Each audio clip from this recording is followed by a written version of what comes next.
Have you ever had that feeling? That your entire value is wrapped up in what you can do for other people? Like your spot in your family or with your friends is totally dependent on you being the problem solver, the useful one. If any of that is ringing a bell, then you are in exactly the right place.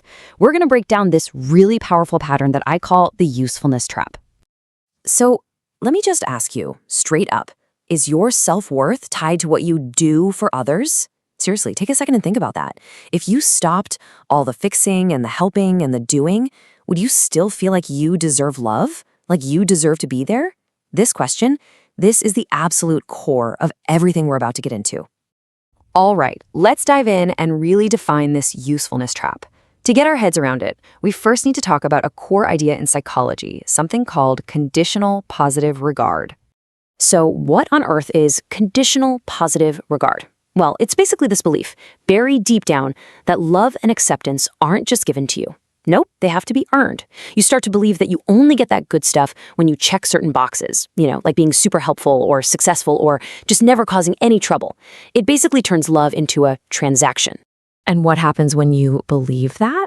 Well, the result is you almost always step into this role of the emotional caretaker. You're the one who fixes things, you plan everything, you're the person everyone calls in a crisis. And you do it because managing everyone else's chaos has become your main strategy for feeling safe and secure in your own relationships.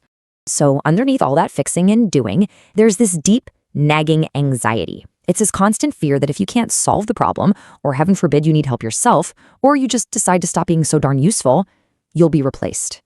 That your value will just disappear, and the connection will disappear right along with it. But where does a pattern like this even come from?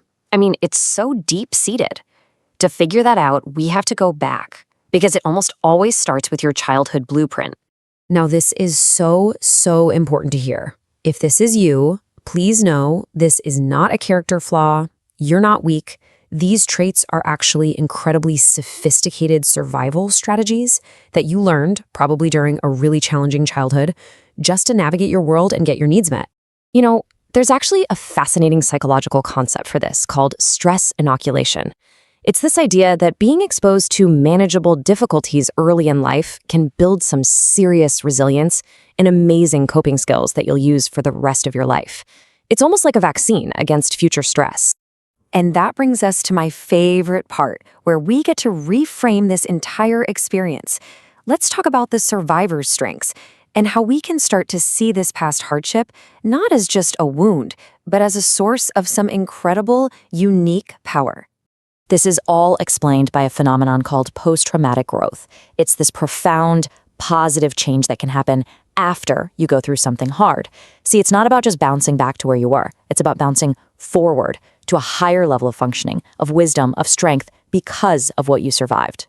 And this chart just illustrates that transformation perfectly. Think about it.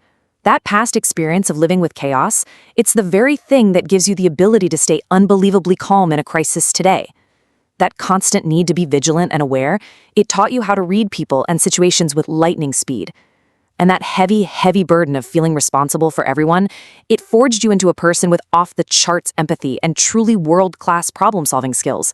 These aren't just coping mechanisms, my friend. They are your superpowers.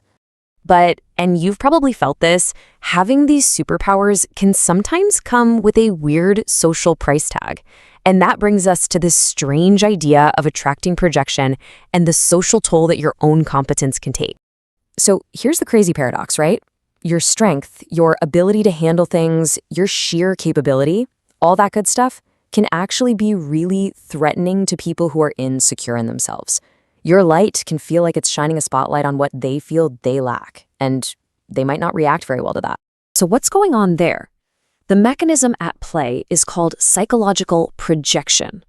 It's a defense mechanism where, instead of looking at their own stuff, their own feelings of inadequacy, a person unconsciously just dumps it all onto someone else.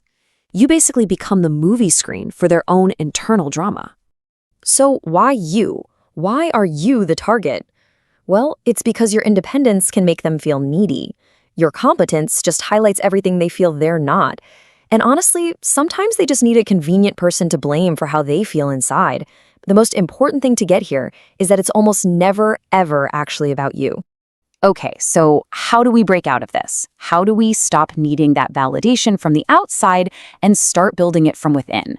This brings us to our last and honestly our most important section, building internal worth by literally rewiring your brain for self-love. And the best news is that this is totally backed by science. It's called neuroplasticity. It's your brain's amazing ability to reorganize itself, to form new connections. You can literally build new pathways in your brain for self-worth. And the secret isn't some huge grand gesture. It's the small, consistent, even kind of boring habits that you do day after day. Here are 3 simple but really powerful habits you can start with. First, limit your daily choices. I'm serious. Pick out your clothes or decide on lunch the night before. This cuts down on decision fatigue and saves that critical mental energy for you. Second, do one important thing for yourself first, before your day becomes about serving everyone else. Maybe it's 5 minutes of reading, maybe it's a quick walk. It sends a powerful message to your brain, I matter. And finally, practice delayed gratification. Keep tiny promises to yourself, like waiting an hour before you check Instagram. Every single time you do that, you are laying another brick in the foundation of self-trust. You're proving to yourself that you can count on you. And that brings us to the end. I really want to leave you with this one question to just sit with for a while. If you could let go of that relentless need to be useful, who would you finally have the time, the energy, and the freedom to become?